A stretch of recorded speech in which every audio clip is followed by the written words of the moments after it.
guess it keeps coming up to me. What are we supposed to do?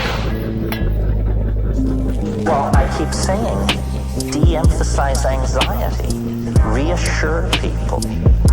You meet people who say, I'm really scared. I'm scared about my job. I'm scared. And so don't worry. You don't know enough to worry. That's God's truth. Worry. Who do you think you are that you should worry, for crying out loud? Don't worry. That's God's truth.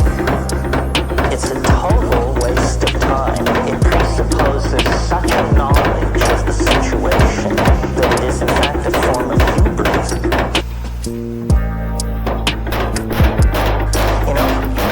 What you do is just pay your bills and, pack heat if you need to. Don't worry. That's all.